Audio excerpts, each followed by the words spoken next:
Thank you. Thank you Hi, so much, Katie. Samantha. Hi, how are you? I'm doing well. Good to see you again. I am thrilled to be here, and we get just a few extra minutes, which is wonderful. hmm So, We do. yeah, I'm good to start. And sorry for that mouthful in that bio. I didn't realize what a mouthful it was till I was That's forced fine. to listen and watch at the same time. But I will go ahead. I wanted to let everybody know that I'm going to be sharing things myself that I would like to be able to demonstrate and dramatize, but I also am going to be shooting to the slides. So if you can make sure that you can see both myself and the slides, I'm obviously going to shift over to the PowerPoint or to the keynote. And I don't know if there's a split screen or if it's just still that little box, but if you can just try at home to make sure that wherever you put that little box with my face in it, that you can see it pretty easily, because a lot of what I'm going to do is going to go back and forth with the PowerPoint. So I am ready to get started. And today, in just the hour, I'm going to hit a lot of more hands-on practice, things that you're actually going to take, use, and run with. But I think it is so important that you also have a way to track back and know where that comes from and how you can use that to make what you're doing better, stronger, faster. And what we're going to be digging into, and where this research is really going to kind of carry us today, is we're looking specifically at the brain as it pertains the brain-based research and instructional strategies that come from how we learn best, the brain systems for learning, looking at early brain development, and how we can cheat using those social emotional pathways for learning. So the first step to that is this download that you're going to get. Not during the session. If you would wait, that would be helpful, because it is a huge packet. It will suck up your internet, and then it will probably freeze me. So immediately following the session, when you download it, you'll be able to access this entire presentation. And as I said, explore the rabbit holes as you kind of go off into things that are more relevant to you based on your grade level or your students that you serve. The first piece of it that I want to actually use to demonstrate what's in this download, but also to give you something to look for, especially if you teach at an early grade level, or if you work with ELL learners that are starting from scratch when it comes to this piece that we're going to be looking at meshing the science with, which is the code. One piece of the reading puzzle, but it's one piece that can block access to a lot of other critical pieces within it. You know, if kids can't access the text, then it's hard to build fluency. It's hard to comprehend what kids can't read. So while we're focusing specifically on this access to the code using this kind of backdoor route that we can capture from looking at what we know about the brain, it is still one piece of that puzzle. If you've got upper grade learners that are coming in cold with regard to letters and sounds in our language, then they're going to be kind of in the same boat, so to speak, as these early grade learners. So one thing that we want to do, and it's a great example to use with this download to just show you one of these links that you'll have. The first way that we're really going to look at cheating is something called the Better Alphabet. I'm going to mention it because I have blown up one of the links that you'll see in your download. I've made it giant. They're much smaller, but it's at the bottom of your screen. And you will see throughout your download pack very small arrows that are about the 10th of the size of the one you see at the bottom.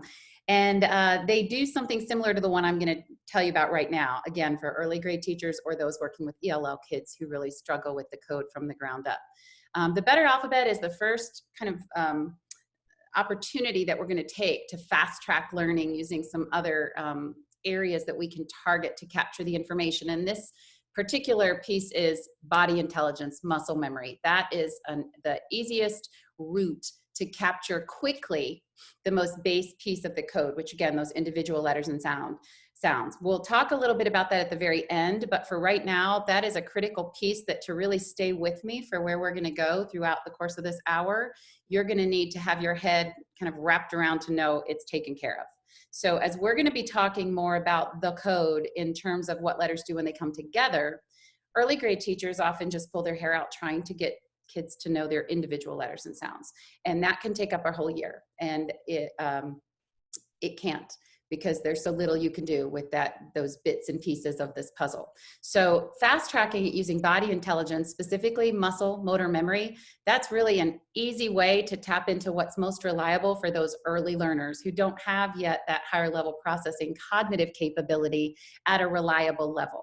if we are working with kids in kinder or in first, we cannot change their developmental readiness level. And yet we need them to access this information so that we can tie it into a bigger context that is text. You know, when kids see text, we want them to be able to connect with it and have a way to start to interpret and make sense of it. And one of the things we want to kind of get out of the way quickly are those individual letters and sounds. So you will see that in this link, it explains through a blog, through a post, through me talking, and then with the research links, everything you'd ever want to know about how to use this piece, this strategy, this better alphabet. It's really like a song that isn't, because it doesn't fall into the traps of a song. And when you download that, that's just one example of how you can kind of take and use something that I'm not going to go into great detail today other than this little bit, but it will take out those letter sounds in 2 weeks to 2 months. So that's all the time it takes. That acquisition time is the same in pre-K as it is in kindergarten. So 2 weeks to 2 months, you are done, finished, over in terms of accessing those sounds. So now we're ready to use them.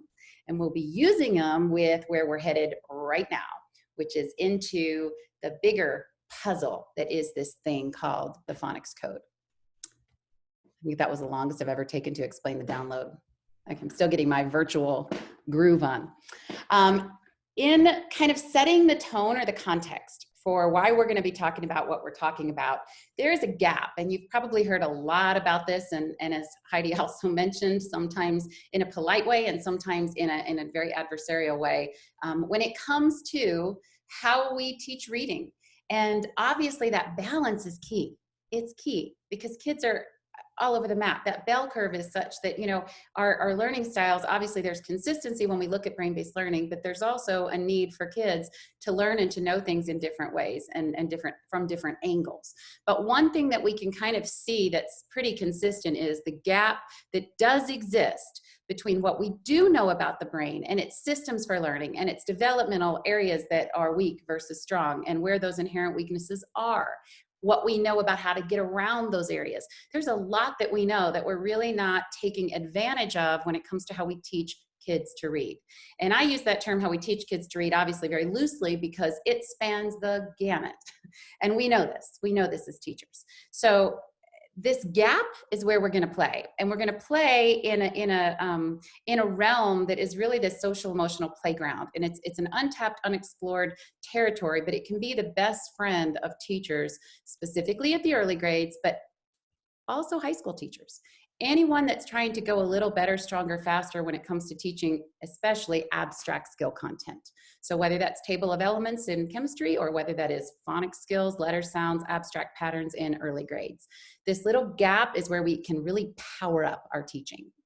And we're going to start it with these alphabet sounds. Now, when we look at the alphabet, just to give you an idea of the elephant that is in the room when it comes to what this thing called the code can look like. Almost everyone in this broadcast has probably told kids in some form or fashion things like, Y says yo, yo, yup, yup, yup. Now you have a different song and you might use a different little, play activity. But if you teach, let's say at an early grade, and bear with me if you teach intermediate, because I'm coming for you in a minute. But if you teach in an early grade, you have some sort of daily woodwork routine where you sing through or do an activity with those alphabet sounds. And it's probably a song if you're in an early grade. And we tell them Y says yo, yo, yuck, yuck, yuck. Or Y says, yak, or whatever it might be. But then we probably march to our calendar within 5 minutes of doing that, where we proceed to blow to heck everything we just said about the letter Y, plus a whole bunch of other letters, because just for example, the calendar, when you look at the calendar, we've got Y all over that. We've got words like January, May, Sunday, July. We've got big books that aren't on the calendar, but that we read every day that are by a certain author. We've got the boys' bathroom. And they have to know that or they could walk into the wrong bathroom. So we've got that letter Y saying E, saying I, saying A, saying Oi to a kid or a pattern making machine, which is what the brain is. It appears that Y can do whatever the heck it wants. It can say E, it can say I, it can say A, it can say Oi. The only real pattern that you can kind of wrap your head around and hang your hat on that's a pretty reliable hook, if you're going to walk away with anything that you can be pretty sure about, it's that the Y won't say yeah. That's pretty much the least likely sound you'll see it making in print-rich text across K2 classrooms. Other than words like yellow, yes, you, or yak, good luck finding the letter Y, making the one sound that we work so hard on teaching, because on those letter sound assessments, that is the sound that they need to tell us when they see the little Y in the little square, and we're going through the alphabet sounds in kindergarten. So it's a real disadvantage from a pattern making perspective. And the brain is the ultimate pattern making machine. It is the system for learning.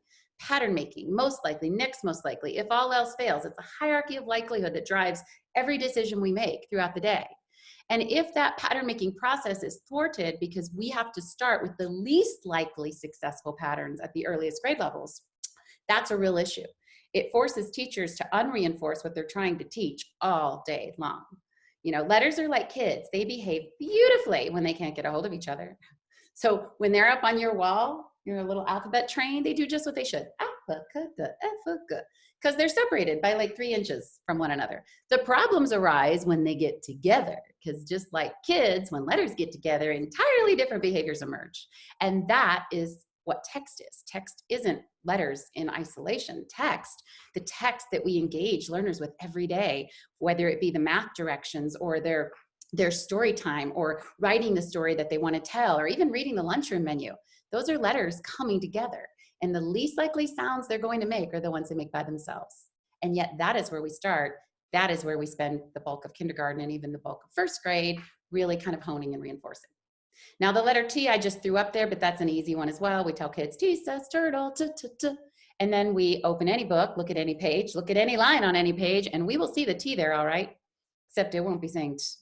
It will be saying, because it's actually going to be part of a digraph, which is the TH, but kids won't learn that until first grade if they're using a scoped and sequenced reading series, because TH is going to sit on first grade scope and sequence. But that's kind of a shame if you think about it, because literally every book, every page, every line, the letter T will seem 99% of the time not to be making the one sound the kids are given or armed with to attack text all year long in kinder. So this is the elephant in the room. This is the big hurdle that if you're wondering why you're pulling your hair out a lot of times, because you're just running around and doing so many things, you're working so hard, but you're really not getting very far. You've really got the deck stacked against you when it comes to how we chop the code up across all these grade level years when we're engaging them with text right from the onset. And of course, experience is the best teacher. So we want to engage them with text. We want to immerse them in text. But the more they can understand what they're seeing or have some ability to connect with it and see consistency, the easier it's going to be for them, and the more bang for the buck they're going to get out of it in terms of developing as a reader and as a writer. Now, basically, all of this comes together in a nutshell to say that we're going to look at how we can take advantage of certain systems in the brain that are earlier developing and that are more primed for learning, and use those to shift or to streamline this phonics instruction. Because 3 to 4 grade level years really is too long for kids to wait for the whole code. And that's part of something I didn't read on the previous slide, but it's hard to teach something that doesn't seem as though it makes sense. And letters and sounds have no inherent meaning, and therefore it's a rule-based, abstract sound symbol skill base. And our learners in early grades, who are the audience for this skill set, are eating their shoe and they're licking their carpet, and they're concrete thinkers. So abstract skills aren't really their forte.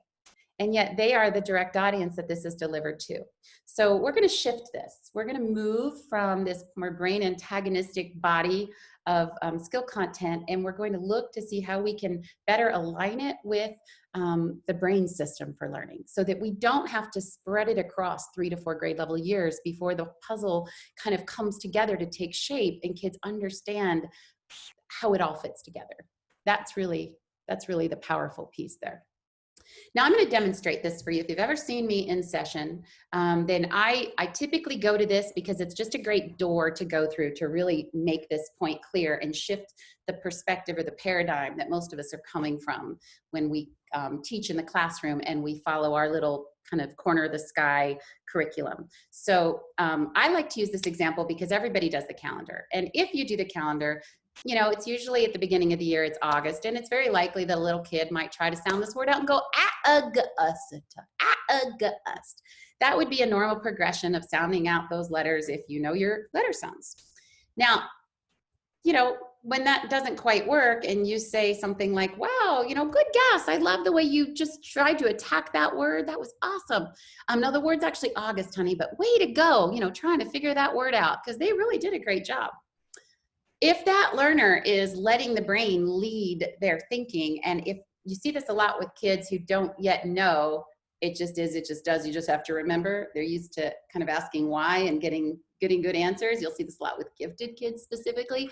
You'll hear things like, why is it August? I don't understand. A should say, and A could say A, but you could say, and it could say you. O's what's supposed to say for August, and there's no O in that word. How come it's August? Now that's such a brilliant question. Not one that many learners ask once they get the gist of what letters and sounds do, which is pretty much seemingly to them whatever they want. You know, the brain's a pattern making machine, but if the pattern is always that there is no pattern, then nothing is out of the ordinary and kids stop asking why. We don't want them to stop asking why. Why is a driver of instruction. Why it's critical thinking in real time, diagnostic analysis. It's everything we want to be happening when we're teaching is to spur kids to try and connect what they think they know to what they don't understand and then make that next leap into a new connection, building those new synapses. So we want the why. The problem is, more often than not, especially if, let's say this is a kindergarten classroom looking at the word August, and I just finished my alphabet song where I said A says and now I'm pointing to August. We normally, if we're asked a question like that, would reply with this. It just is, it just does, you just have to remember. And the problem with that is it shuts off the why. Just shuts off the why. AUAW in a traditional phonics scope and sequence in a reading series is going to be taught in 2nd grade. But we're going to be looking at the word August in pre-K. And if you just finished teaching the letter sound song or doing your alphabet song, whatever that may be, it's going to be a real disconnect to then track the word August after that capital A that's in the word August looks just like that capital A in your alphabet train, but they're making 2 totally different sounds. Not to mention there's a whole other letter in your alphabet train that's supposed to say and that ain't it. So this is the kind of tap dance that causes the brain to leave the game. And we don't want the brain to leave the game. We want it to engage. So we want them to be connecting the dots. We want them to be looking for holes. We want to trigger the why.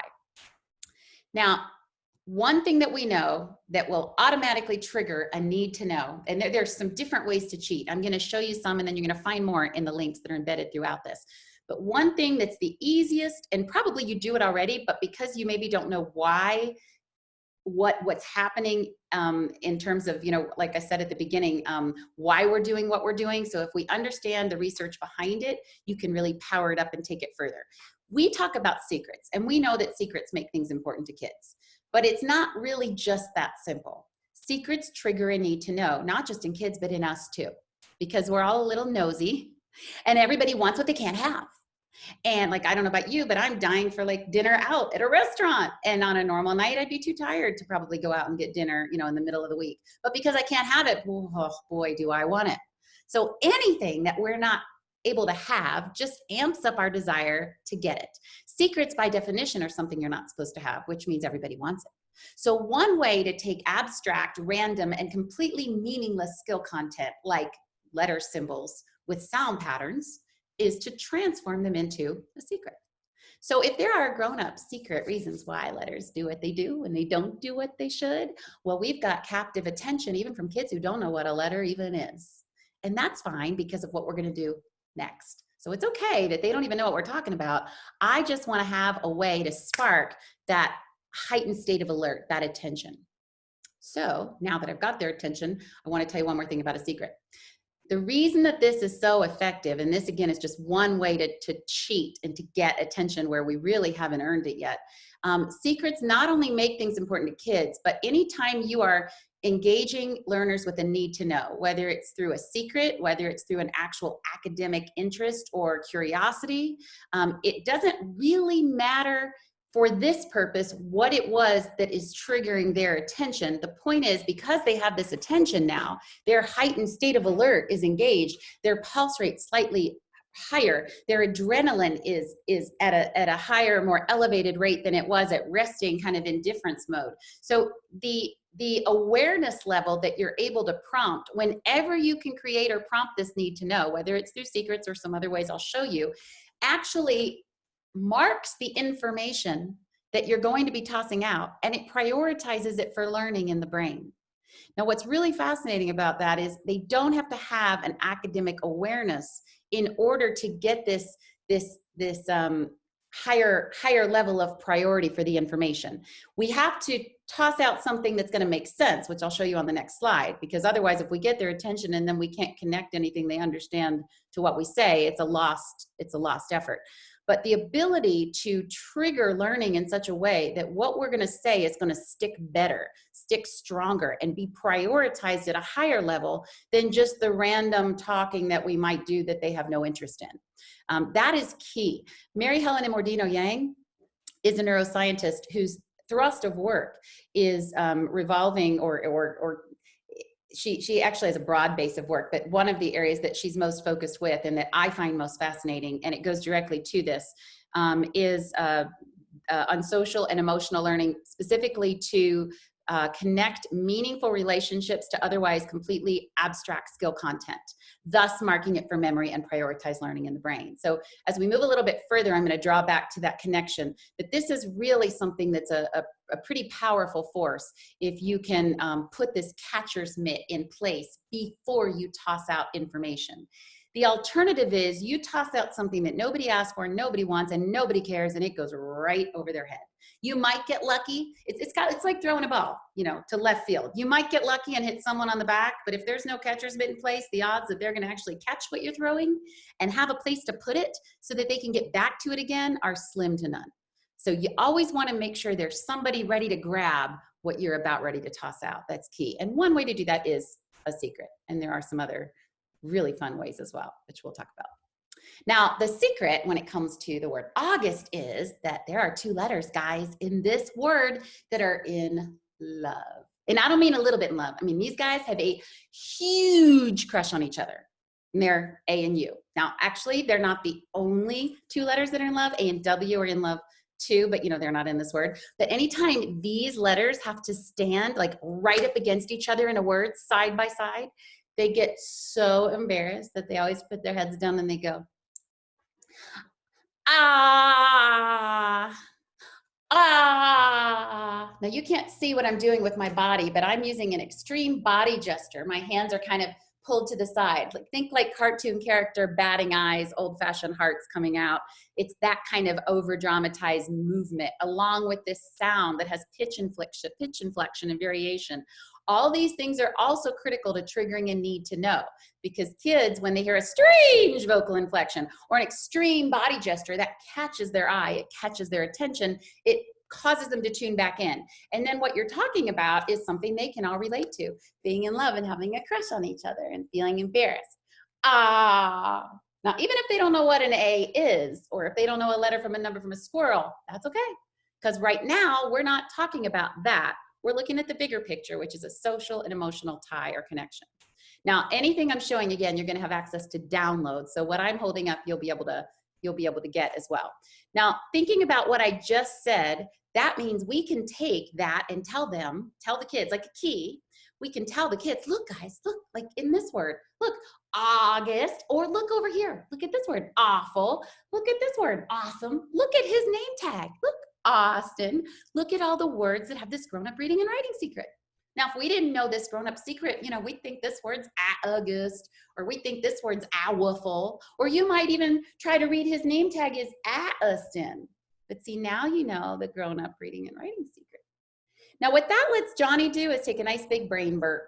And I don't think I told you the name of the kid who asked the question, but I like to usually call him Johnny. But he goes, oh, because his brain has been fed. He's been given a logical explanation that we crave when we go through this patterning process. Everything we do in life is a patterning process. Why can't I park over there? How come I have to do this? Why can't we do that instead? Everything is about understanding why we're doing what we're doing. And the same goes for kids and learning. So when we get that, oh, what that means is they've been able to connect what they already knew with something they didn't because it fits perfectly together, even though it's an artificial explanation. Now, that's key to keeping Johnny tuned in, but keep in mind, most kids are not like Johnny. They don't have any idea, of course, what you're talking about. Let's say if it's kinder and it's into these letters and sounds, because they don't have them all yet. So I like to use an example of a little girl, and I'm going to just tell you this quick story. She was actually the daughter of one of the teachers in a professional development summer workshop that I had done. And in that summer workshop, there were, I think I saw pre-K to 2 in the morning and 3rd through 5th in the afternoon. And this little girl was dragged along and very well behaved, but stuck there for 4 hours in the afternoon and playing on her mother's phone, very well behaved.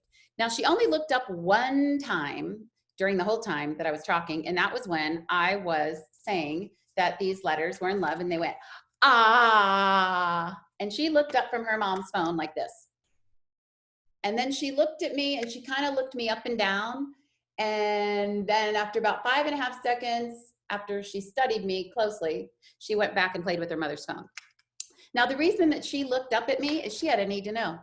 Her need to know was, did she just have a stroke? Something weird going on? Did she just fall over? Did she just lose her mind? What's happening? Because her brain perceives something novel, something unexplained. This strange pitch vocal inflection, this extreme shift to the right as I was dramatizing what this sounded like and looked like. That's key because it gave me about 5 seconds of her heightened, focused attention, heightened state of alert, focused attention before she went back to what she wanted to do. Once she was able to account for the fact that I'm still standing, it's still a boring workshop, she went back and played on her mom's phone. Now, what was interesting though is we took a break an hour later, and I, as an experiment, went up to this little girl, and the little girl had just turned 4. So she didn't know letters, she didn't know numbers. I went up to this little girl and I said, could you tell me what these letters say? And her mom said, she doesn't know her letters yet, she just knows her name, but we haven't, you know, she's a young kindergartner, young 4, so she doesn't start kinder for another summer and a half. So I said, that's okay, it's just an experiment. Can you tell me what these letters say? And the little girl looked at me and she went, ah. Now, she's not ready to read. She doesn't even know what a letter is yet, but it was quite interesting just from an experimental perspective that this could trigger the sound. She could see a symbol and a sound could pop out of her mouth, even before she knows what the symbol is. Now, what's interesting about that is, let's say she were in my classroom. Think how much I could use that to unlock doors all around us, not just the word August on the calendar, but maybe the spaghetti sauce that's going to be served on the menu in the cafeteria, or maybe the book about the dog and his I'll be able to model the heck out of that. I can use that key in so many places to just connect dots for kids. And the real reason that it's important is, even if they don't know what letters and sounds are, it keeps me honest. In other words, I need credibility when I point to the A and say, you know, A says apple, but it can also say acorn, A. I need that to actually hold water. If I turn around then and say this word's August, I've lost all credibility over here by undoing it over there. So all they have to understand, they don't really have to be on the same page at all with regard to the letters and the sounds. You're just setting the stage for the idea that sometimes letters don't do what they should, but you know what? When they get together and they don't do what they should, there's probably just a secret you don't know. So it adds validity and credibility to what they are supposed to do, because if the letter's not doing what it should, it's not because it's not true, it's just because there's a secret about it. I don't know. And guess what? I'm going to ask you for it because I want to know. I want to know. Is there a secret in this word? I think there is because I couldn't read it. So again, that puts that learner-driven instruction back on them. It gives them that need to know to let it drive their learning. So it's a win-win-win across the board. Now I want to go back to my story. At the end of that day, before we left, I actually put this on a wall with a whole bunch of other pictures similar to this with other patterns. And I asked that little girl to reverse what she did before. I said, could you go point to the letters that go, ah? And she was able to take the sound and identify the culprit that made it. Now that is a stepping stone to what later would become encoding or spelling, writing. It's where you hear a sound and you're able to identify a symbol that you can use to put it down on paper. What she did initially when I held up the symbols and she shot out the sound, that's decoding. We've got upper grade students that struggle with reading that if you show them a symbol, that sound doesn't pop right out of their mouth. With her, the ability to see something and have a sound instantly come to her tongue, that is the key. That is what we want. It's that immediate ability to go from symbol to sound to symbol, before you've necessarily had to make your way through the grunt work of the higher level processing, understanding all of these patterns and then segmenting out sounds. We can take a backdoor route, and that's the route that we're That's the route that we're going to explore. So because we know that the brain develops back to front, the earlier developing centers are going to be the social, and they're not the earliest developing centers, but in the mid-rear portion of the brain, we've got these social emotional learning systems, the feeling-based networks. They are not only earlier developing, but more accessible and easier able to retrieve information. And that is how we have such good tattlers at the early grade levels. Kids who can't find the bathroom can still tell you who the line leader is, who the line leader was, who got fired from being the line leader, why they got fired, who should get to be the line leader. They can even hypothesize based on that information some pretty darn good suggestions for your substitute about how to run your classroom when you're not there. So it's this area that is already developed and functioning at an almost expertise level comparatively to the higher level executive processing center, which is the area of the brain that is in the front, and that is the part of the brain that's not, it's ongoing in its development until the mid-20s, but for early grade learners, it's the least reliable area to target instruction to, because it is what gives us our hurdles with developmental readiness. Kids develop at completely different rates based on so many different factors, most of which we can't control. And so the higher level processing centers, while we absolutely are geared toward making connections in those areas, and that is the area that we want to engage with critical thinking without question. However, if we can move things in through the back door, we don't have the lag for kids who don't start the race at the same time everybody else does. So that's really the key here. We're not ignoring the higher level processing centers. We're just not going to be a slave to its readiness. We have a way to sneak through the back door, which then prompts those connections to happen quicker because they actually can see what they're looking at or have a way to account for it when something isn't working. So these social emotional systems are more easily accessible, they're already primed, they're earlier developing, and if we look at how this comes together, this AUAW, for example, when we toss out that skill content, but we wrap it up in this social emotional disguise, we trick or trigger areas of the brain to engage and hold that information for us. For example, and I see these arrows are kind of cut off down here, but the area that attends to social feedback, feeling embarrassed. You know, there's nothing about a phonics skill that should make us feel embarrassed or make us be aware of social feedback. But if you are embarrassed, if you have a crush on a fellow classmate and somebody starts to tease you about it, that's going to trigger the same engagement as now we have connected the AUAW to. So where this skill is held, where that little girl pulled it from when she went, ah, she pulled it from a feeling. She didn't pull it from academic information. She didn't say, oh, that's AUIW, I believe. I think the word examples you used were August, awesome, awful. Let me think if I can segment that sound from the beginning. Ah is the sound they make. She didn't do that because she didn't have the groundwork laid to get to the place where she would need to be to then make use of that information to think at the higher level. She just came right at it from a feeling, which then generated the natural sound outcome. Or she went in reverse. She had the sound, and she was able to identify the visual that clearly depicts the sound. So it's a completely different delivery system, and yet giving kids this more fluid access to what we're seeing, what we're perceiving on a daily basis as we engage with text.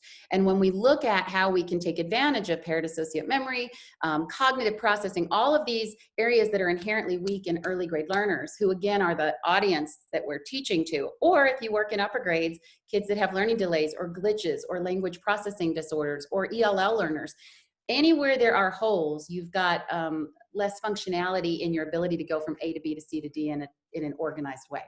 So taking these backtracks, these shortcuts, utilizing these earlier developing superhighways gives you a stronger reliability for effective instruction among all learners across that bell curve. Now, I'm going to show you an example of a little first grader, and this just shows you that you see Mary Helen and Mordino Yang's work referenced at the bottom. One of my favorite quotes of hers is, it's neurobiologically impossible to think deeply about things you don't care about. Getting kids to care about things that otherwise would be abstract skill content, that is the ace in the hole. But what's interesting is what's used together becomes fused together. So if we lock together abstract phonics skills with social, emotional, feeling-based networks, then we can actually, not only can we trigger phonics skill recall through social emotional connections, but we can trigger social emotional feelings through phonics skills, which you will see as this little boy is explaining to his teacher why he's sad as he's looking at the word ice cream on the board. Okay, Robbie, go ahead. Tell us what you discovered over here. Okay, E is like doing two things, so that's why we're calling him multitasking E, because he's doing two things. What is he telling the I to say its name and telling the C to say like the soft C. Okay, and then what else? CR, they're like a blend, so they actually they actually say this. Okay. And EA, it's two vowels go walking. The first one does the talking. So E actually says E, and A says nothing. Okay. And then what did we discover? What made your heart so sad? M, he's all alone. He has no one to be with, but he has me to be with. Now, I find that fascinating because, you know, I like to be able to flip-flop, twist and turn things and see it from every direction and then see that it's a thoroughly understood piece of information. And so when you know how these connections in the brain, when, you know, there's something called brain plasticity, and it's the ability for the brain to rewire itself. That's part of where we get this, what's fired together is wired together, what's used together is fused together. When we create or foster these connections between abstract skill content and feeling-based networks, the delivery system goes both ways. So we can pull quickly high-level phonics patterns through already understood feelings, or on the other end, we can generate or prompt these feelings through these abstract phonics skill pieces of content. It's a fascinating connection. It's so, I absolutely love looking at where we can go and how we can play with what we know about the brain and the systems for learning. And I really am a fan of Mary Helen's work because that's really, I think it's a fascinating area, and it's one that's not tapped into. Her focus again is more middle and high school, but I would argue that in elementary school, our algebra is phonics.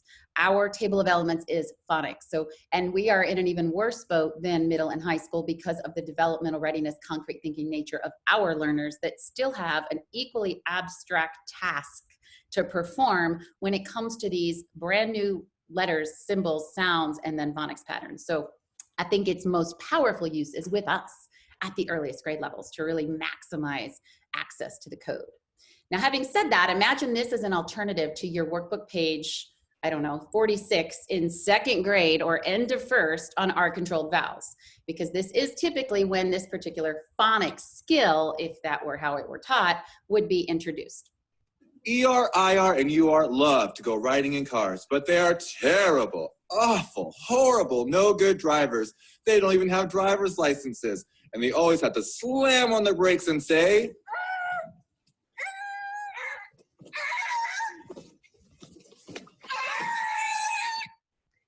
And I think I heard you laugh a little bit through the screen. I'm not sure. But if you did, that's great because I triggered your feeling-based networks. So when we look at multi-sensory learning, which we all heard in college, you know, the see it, say it, do it, auditory, kinesthetic, visual, add one more really powerful punch to that. And that's not just see it, say it, do it, but feel it. And if your box of stuff, I don't know what you're looking at. I don't think you have a long box like I do, but it's hopefully on the right side of your screen, you see something that says maximum instructional density. See it, say it, do it, feel it. All of those modalities should come together. All those angles for instruction should come together to generate a feeling, because the feeling is your best anchor for that skill to stick. So the fact that we can get kids laughing or taking notice of their teacher and how funny she looks when she goes, "Arr!" or even just how it feels to engage in that activity, or their voice going that loud. All of those things are additional connections that will lead them back home to get that sound. That's what we want. We want easy access to high leverage phonics skills sooner rather than later, so that the code becomes a puzzle they have more pieces of earlier. You can't do diddly squat with a third of a puzzle. You just can't. You wouldn't even want a third of a puzzle. As a matter of fact, teachers, as the hoarders that we are, we don't throw away anything. We'll keep a half-eaten sandwich if we think we could use the wrapper for an activity later. But the one thing that almost all of us agree on that we will, without question, toss is a puzzle missing pieces. We've all had puzzles in our classroom, and as soon as there's just a few pieces missing, what do? Toss it. It's probably the only thing that universally is thrown away in a classroom. And that's because you can't do anything with a puzzle if you don't have all the pieces. And the code is a puzzle. The code's a puzzle. Whether it's individual letter sounds or whether it's a TH or an SH or an OI or an all those pieces have to come together to write the story that you want to tell, to read the book that you're really excited about, to write about your mouse, your pet mouse in kindergarten, in your journal, or first grade. I could scan the alphabet train all day long, and I'm never going to find the letter that says owl to write about my mouse because it's not there. And by the time I get it on my scope and sequence, if you use a traditional reading series, which by the way, there's nothing wrong with the traditional reading series, that's your playground. Your reading series, if you use one, that's a playground. It's a place to play, to flex your reading and writing muscles. But the program can't teach the reading. The teachers teach. The programs don't teach. Teachers teach. It's teacher expertise that's the most critical variable. So the tools that we need to give access to more sooner are what lets us maximize and milk the program. So what I was saying about the mouse is that OUOW won't officially or formally be taught until, let's say, your reading series tells you to, which depending on your program could be second grade, mid-year, or end of first. In most, it's second grade. Now your mouse will be dead by the time you are given the piece of the puzzle that you need to read and to write about him, which is such a sad thing, especially if your name's Howard. You're gonna be in for a long wait to figure out why your name's not Ha'awa. So that's why the more of the puzzle you can have and the sooner you can have it, the more fun it is to play with and the more enjoyment you get from engaging with that puzzle. So all of that to say this multi-sensory instruction is key, and the more we can connect feelings to it, the more access we can give all of our learners to engage with it. And when I say that, I'm not really speaking lightly, I'm speaking literally. This is a kindergartner, first week of kindergartner. Her mom was in a workshop like this. It was actually a state required conference for schools that needed to make continued gains and were not making adequate progress that year. It was a 3-day conference. I got to speak for one of the days. She went home, and in the first week of kindergarten, she was back home because this was occurring the week before school began. And at the dinner table, she was telling her husband about what they did at the conference. And one of the things that she shared was what we did. And I guess in conversation, she said, oh, you know, there's ways to remember letters, like, you know, letters that go driving and they go, for words like her or were. So her daughter overheard this. She has a pre-K daughter and a kindergarten daughter. And I know this because I was tweeted in this video that you're about to see. She heard all this noise in the kitchen, and she came out to see what her daughters were doing. They were playing school. And this is what she saw. And she videoed it, and then she tweeted it, and then she tagged me in it. And it's a fascinating thing on many levels. So I'm just gonna let you see it. But keep in mind, this is first week of kinder.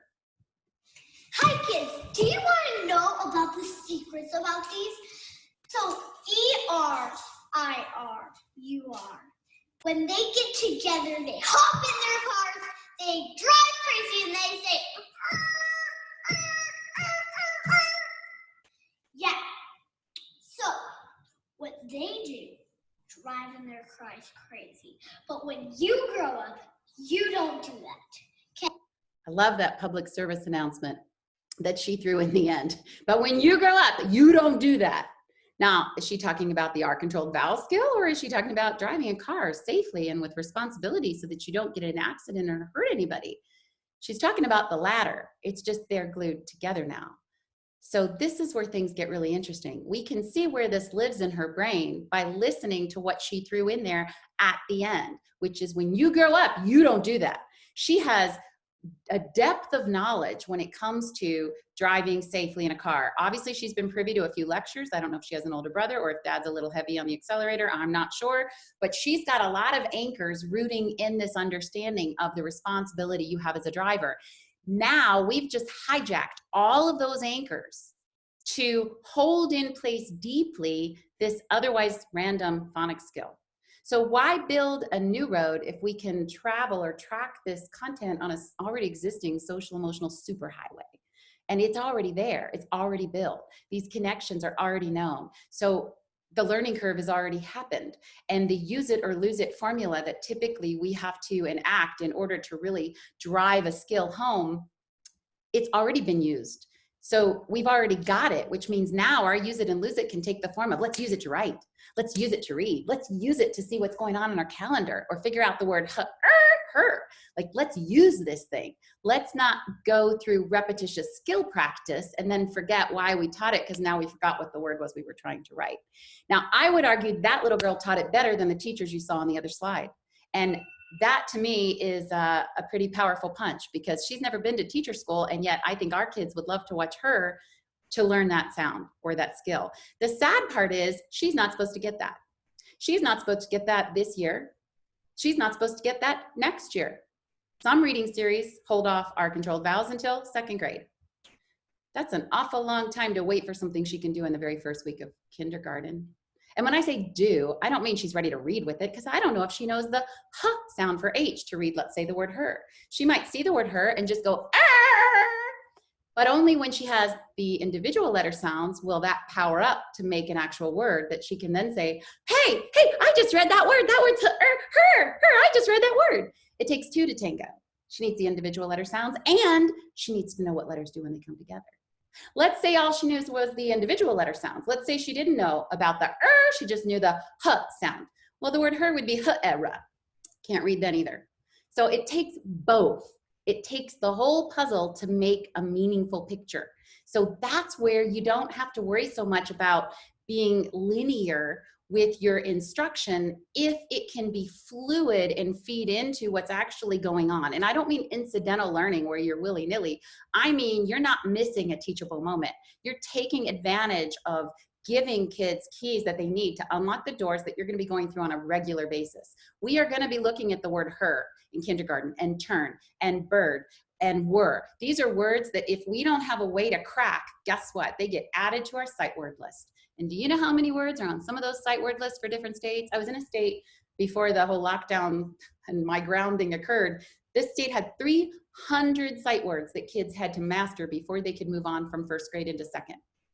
300 sight words, not to be read, to be memorized. But think how many words we can chip away off that list as kids actually own things they need to read them. That's where the shift starts to happen, where we're working smarter and not harder. We're doing less work and getting further instead of more work and getting less out of it. So that's the key there, is to just kind of evaluate what we're doing from that perspective. Now, I want to tell you really quickly about something that is going to take us to a bigger picture here. So I'm going to be mindful of my time. But the vowels are tricky from a traditional research perspective in that they are the most troublesome for early grade learners, for ELL learners, for learners that struggle at upper grades, specifically when it's tied to language issues or language deficits, which it often is. And that is because it requires strong auditory capabilities, whether it's to discern from one sound to the other, whether it's discriminating between, I versus articulation capabilities. I is a very tightly engaged sound. But mainly because from a perspective of hearing these sounds and creating them, there's not that much of a drastic difference. So when you're looking at vowel sounds, they're either a lip position or a tongue position that shifts from one to the other. And so there's not a lot visually for kids to see and to mirror back to you. If you teach them a b for B, that's pretty easy. They can see it, they can hear it, and it's pretty far away from other sounds like a k or a t. But that really relies on your heightened ability to process that information auditorily, and then to discern between one sound and the other, and then to try and use that sound to get you back into the production of what changed from one to the other. And those are high-level tests that a lot of our early learners would struggle with, and some of our upper grade learners who struggle still are blocked by this. Now, that's a real shame, because you can't read or write a single word without the vowels. So if we avoid them, if we put them off or delay them, we're really tying kids' hands, because every word's got at least one vowel in it, and without the vowels, you basically can't read or write anything. So they don't need to be last, they need to be first. But to do that, we have to change some facts. And that's not so hard if we just know how to get around the minefields that we will expect to be in our path when it comes to these vowels. So I'm going to show you 2 examples. You're going to be able to download all of them. I'm just going to show you 2 so I can get to my bigger point here. But I let the kids know right from the beginning that, and you see lots of mentions for stories. Stories are easy for kids to remember. They're how kids remember, especially if you go with stories they already know. Kids know what superheroes are, just like they know when a car stops, it goes, So I tell them there are superheroes in our alphabet, and I need to tell you who they are because they live in our classroom. And you need to know that they're here because you live in our classrooms too, or at least you used to. Now you're at home. So they live at your house. And they are the superhero vowels. They have a power that no other letter in the alphabet has. They can say their name. And this is so important if you're a letter. They're like the envy of every other letter that just has to walk around every day making the same old boring sound, not the vowels. So because all the other letters are jealous, they have these disguises that they wear so that they're not recognized, because they're like the heroes of all the letters. So they have these little short and lazy disguises that let them kind of duck down out of sight and not be noticed. So for example, U likes to pretend not to listen or pay attention. So he will actually sit in the class and pretend not to hear the teacher. So every time the teacher calls on him, he'll go,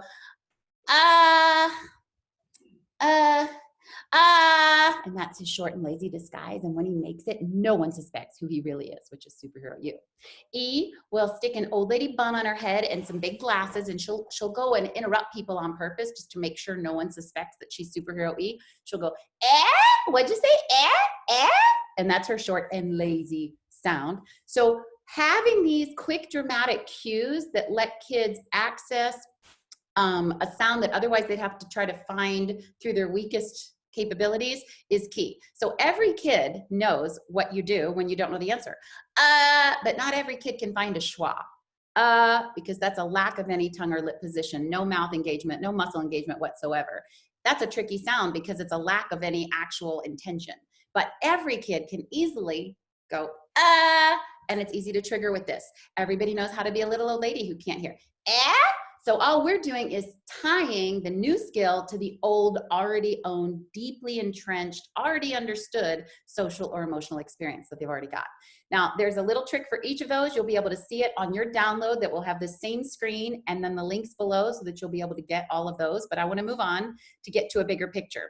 You'll also be able to see, by the way, a little video of the pre-K sister of the girl, because she was angry that her mother tweeted her sister. And so she wanted to tell a secret the next night. So her mother tweeted and tagged me again, and you'll see her demonstrating the A one and also AR. So that's kind of cute too. She's in her little back flip pajamas.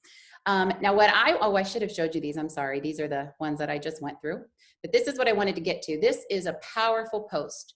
I saw this April 19th of last year. It was on Twitter. And this is a kindergarten teacher, and she wrote, we had a few superhero vowels pay us a visit this week. Since we already knew the vowel secrets, we've known that vowels have more than one sound since the first week of school. So we didn't have to wait until this week in our phonics program to find out, but it was a fun review. So many things are jumping out from that to me. One is it's April 19th, and that is when they are finally going to be given the other sound that vowels can make. Every vowel can make at least two sounds, long and short. Well, two sounds if it's by itself, not with another letter. Long sound, short sound.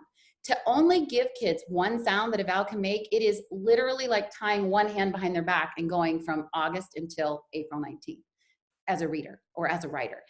There's a vowel in every single word. There's no word without at least one vowel, and every vowel is either going to be long or short. You can't go through life only knowing one option. You can, but then reading is totally disconnected from what these letters and sounds are. I love that she said, well, we've known this since the first week of school, but it was still a fun review. I love that too, because that's to me how we should look at our programs. Programs tell you what to do and when to do it, and they're going to divvy out things in piecemeal across 3 to 4 grade level years. And by things, I mean pieces of the code, pieces of this critical puzzle that learners are constantly trying to pattern out and put together. I love that she sees her program for what it is, which is a playground. It's a place that she will be on a certain day at a certain time as dictated by the district. But while you're on that playground, you want to milk it. You want to really enjoy it and get as much as you can out of it. So I'm sure this program between August and April has had kids reading words where the vowel was either long or short, even though it wasn't going to teach the skill that you would need to know whether it's going to be long or short. And so thereby, the power is in the teacher. Teachers teach. The program is just the place where they can flex the muscles that we give them as teachers. So having these ways to give access and shortcuts to streamline this path and gain more sooner allows kids as readers and writers to really milk what they're doing throughout the day as readers and writers. It extends your reading block across 24 hours so that it's not contained. It's anytime kids are engaging with text. Anytime kids are engaging with text as an opportunity to build themselves up as readers. So that, to me, that tweet spoke volumes. Now, if you're wondering how though, do they know if it can be long and it can be short? How do they know which way to go with the vowel? I mean, is it a wild goose chase? Well, It's not actually. You always want to go with what they know, and this is part of the power of looking at how the brain takes in a story. Stories that are arbitrary require an additional learning curve. If you connect new information to things that are already deeply entrenched in their understanding, and that's going back to that social emotional feeling-based network, earlier developing, already primed, already there, then kids can make decisions about high-level text using the same compass they make decisions about daily behavior. So for example, and I'm just going to say, I'm not going to read through this, but I'm just going to tell you this quickly before I continue to move on for time. The easiest way for kids to know whether a vowel is going to be long or short is to think back to what dictates how they behave. And that would be mom or any authority figure. But if mom, or in this case, mommy E, is one letter away from another vowel, or at the end of a word, she will tell that vowel, you say your name, and by darn it, she's only one letter away. Perfectly able for her to get a hold of that letter, reach right over that head, get a hold of that letter, and make him say his name. So a word like, a word like lake, a word like bite, a word like hate, whatever. If mommy's not there, that vowel gets to be short and lazy and do whatever he wants, just like you might be short and lazy if your mom weren't right there, close enough, one letter away, get a hold of you and make you do it. So the word but it would be but-ite, where that I has to stand up tall and straight and say his name if mommy E's there. But if she's not, don't have to. Now, if mommy's there, but she's 2 letters away, she can yell and scream all she wants, but her little arms are too short to reach over both of those whole T's, and by darn it, I'll get you when we get home, but for right now, I can't reach you, and that's why that word but-iter isn't biter. If mommy were 1 letter away from that I, she'd be able to get a hold of that I, and by darn it, bitter would turn into biter pretty darn fast. Now, that keeps things simple when there's a nice little E in the mix, but in other words, there aren't. Most often in words, there is no E there. You've got a word like making or liking or motorcycle, words that really what it is it's a vowel, consonant, vowel, consonant, consonant, vowel pattern. But backdoor approach would be tying into what they already know with mommy and keeping the learning curve consistent. So you know what? Sometimes, guys, mommy's got to get out of the house. She just cannot take it anymore. So if you see any vowel that's 1 letter away from another vowel, that's the babysitter. And they're going to do exactly what mom would if she were there. They're going to tell that vowel that's 1 letter away, you say your name. And by darn it, you're going to listen to me just like you listen to mom. And what that does is it opens the door to words where there isn't a pretty little E at the end, a sparkly E, a magic E, whatever. It's not arbitrary, it's not random. It's going back to what they know, and it accounts for things that are in text that are in multisyllabic words, which is a huge hole for a lot of upper grade learners reading informational text, especially in social studies and science, words that they don't have the ability to build the vocabulary with because they can't even crack the text. And when it goes back to the basic pieces, you know, vowel, consonant, consonant, vowel, open syllable, closed syllable, that's incredibly, I think, useful information, obviously from a perspective of what it gives them, but even the terminology is I think, valuable for kids to have. But it shouldn't be the bar that if they can't get over, you don't get to read this word. If we have a way to give easy, instant access to kids in the moment while they're trying to write the story they want to tell, or they're trying to read the book that's of interest to them, why would we want to derail it into a skill-based phonics lesson using only proper terms if we have a way instead to give immediate understanding and insight for decision-making with that text? Then we have a great audience to go back and take it up a level and explain what that really is. That is vowel, consonant, consonant, vowel, open syllable, closed syllable, dictating the long and short. If you want to go back and share that information, it will be much more easily received by a learner that gets what you're talking about because they're already using that strategy to work with vowel sounds in text. And the kindergarten teacher in that last tweet was referencing that from the first week, because it doesn't have to be linear, it can be fluid. And that's really the beauty of these backdoor paths. Now, because of time, I'm gonna let you watch these 2 little videos on your own. But this is, I think, powerful because it's October, it's an ELL student, and you're gonna hear him talking about how he's able to figure out these words. And the teacher's asking him, how did you know that said I? How did you know that that was? Because he started to read macking and then he fixed it to making, and then he explains how he knew. So I think I can explain it till the cows come home, but watching it come from an ELL 5-year-old in October, I think that really has a completely different impact. So I'll let you watch that on your own. I'm going to move on here. This is Sneaky Y. He found out about those superheroes in the alphabet that had powers he didn't have, and he was really mad, so he decided he was going to be sneaky. And he snuck into the closets of superhero E and superhero I, and he took one of each of their capes. And now when he's at the end of a word and he doesn't think anyone can see him, he will use those to make their sounds. So words like mommy, daddy, candy, sky, July, bye. Anytime Y is at the end of a word, he's always going to be sneaky, and he's going to be wearing his ear's eye cape. Now, if you're wondering about words like play, they, today, I'll get to that in just a second. But think about the perspective of kids and where they're going to be sneaky. When you're at the beginning of a line, or when Y is at the beginning of a word, he does just what he should. Yeah, yeah, yellow, yes, you, yak, yeah, yeah, yeah. But when he's at the end, that's where he knows no one's looking, and he's probably more likely to get away with things he's not supposed to be doing, and so there's where he's going to be making those other sounds. Kids use this to drive their own behavior every single day. They don't smack Susie over the head when they're the line leader. They wait until they're the caboose. So having the ability to know the most likely attack plan for words with a Y mean that kids don't have to memorize every word with a Y at the end of it, because that's a lot more work for a lot less bang for the buck. We want to arm kids. We want to teach the reader, not the reading. So we want to equip kids to come to any word, roll up their sleeves and say, let me play with this, I think I can figure it out. Teaching the reading is an arduous task, and it's an infinite one as well. You can't memorize every word that exists, but you can build the reader to be able to play with anything you put in front of them. So now that I've told you about sneaky Y, you might be wondering, well, what about words where he doesn't say E or I at the end? And that EY, AY, they are like Fonzie. They are just too cool. So they always stick their thumbs up and go, hey. So words like day, play, they, that's not sneaky Y, because that's not Y all by himself. It is EY, AY. Now I'm going to skip this as well. That Fonzie there is a kindergarten teacher, but I'm going to let you watch that on your own so I can wrap this up. Teaching the reader, not the reading, is something you just heard me mention. Best betting odds for Las Vegas, that's the brain system for learning. What's most likely? What's next most likely? If all else fails, then where do I go?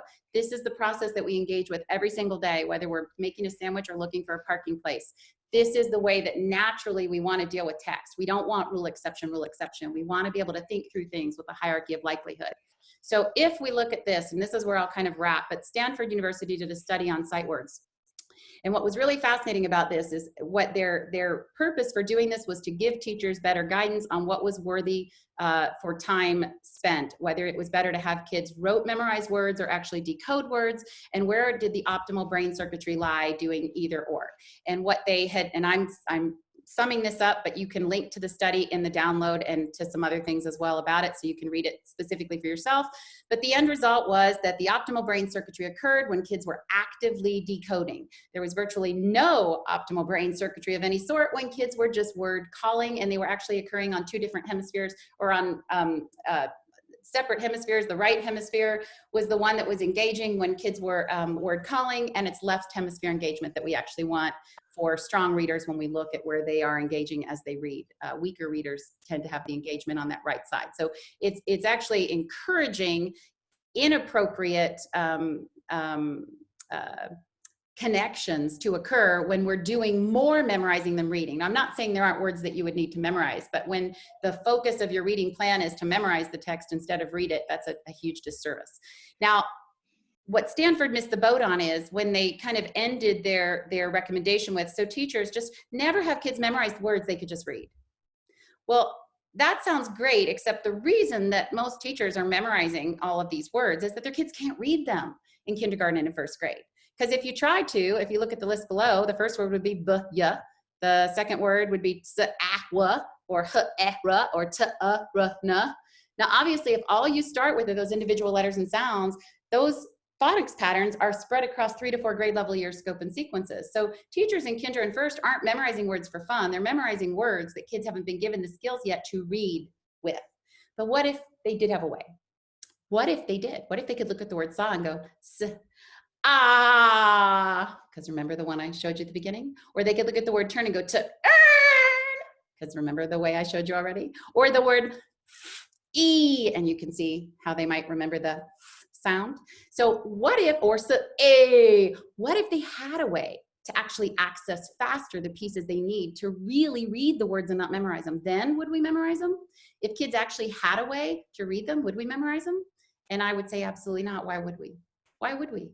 So the bang for the buck, or the prize when you memorize a sight word, is you get one word out of the deal. When you own a tool, when you own a building block of words, you get hundreds of words. So that's the goal: teaching smarter, not harder, teaching the reader and not teaching the reading. And I think I am probably biting into Donna Lynn's time. So I'm going to wrap this up right now and just say that the more tools that kids have to bring to the table, the more they can milk out of the reading and the writing that's naturally a part of every single instructional day. So that should always be our goal, is to just give access to kids so that they have more and can do more with it, and not in any way go against their developmental readiness, but to go with it through song, through story, through secret, through everything that we know that we can access when we look at that brain science specific to the system for learning at those early levels. So I want to thank everybody, and you are welcome to, if you have questions, you are welcome to email me. And I will say, I'm going to send out a link. I set one out for you to share with parents. I'll send one out for teachers that will give you some ways to pack things into this remote learning that I know everybody's doing right now. So if you want to have access to that, you are welcome to let me know, and I'll make sure you get it. So thank you so much.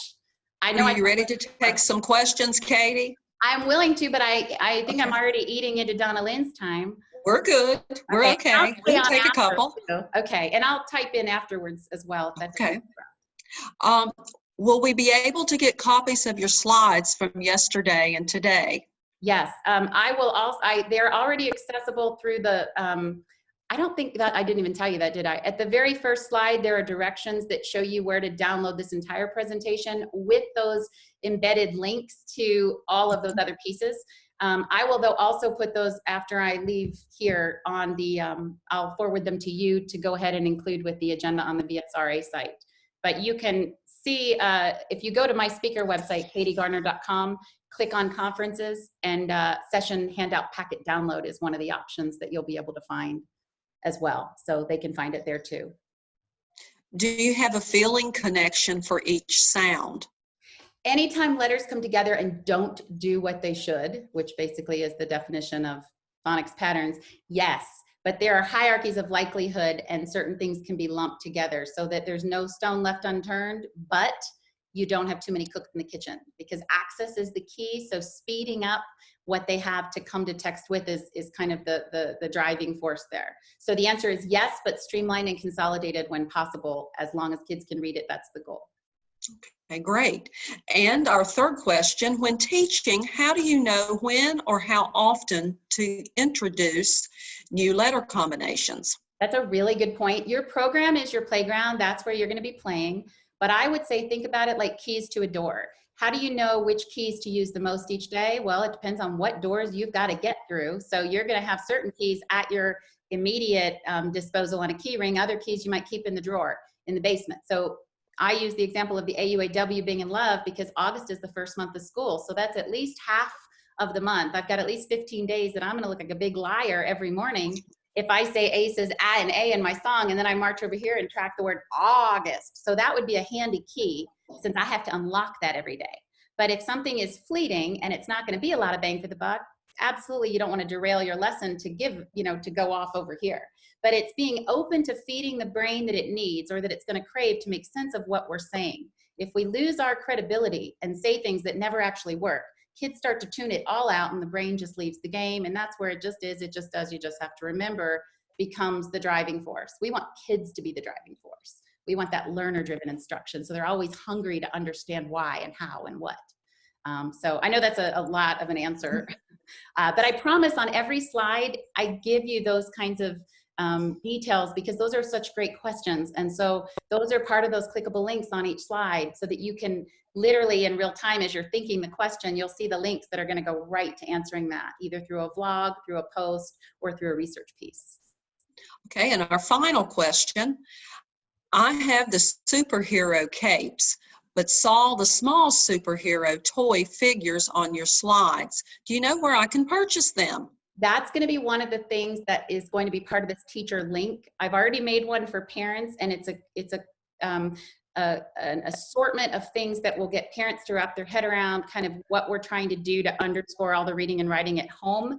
The parent link is going to have things like that, these things that you can use to have kids create, and also things that typically wouldn't be available with copyright, but that are going to be made available so that you can use those things. And one of those is that toy box. And it's not just those superhero vows, it's toys for all kinds of other pieces. Again, to just keep angling that instruction from different perspectives and keep it play-based, keep it developmentally appropriate, but letting it serve kids that are all over the map in terms of readiness to use it.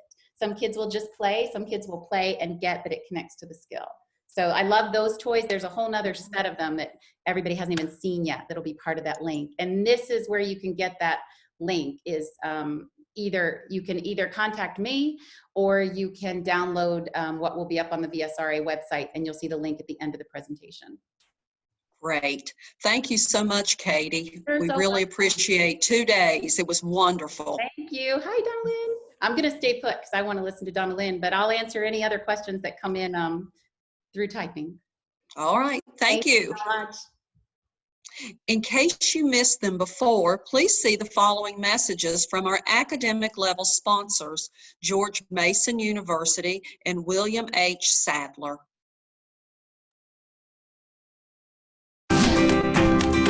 No. Hey, are you lost? Looking for exploratory goals? Right there. Thanks, guys.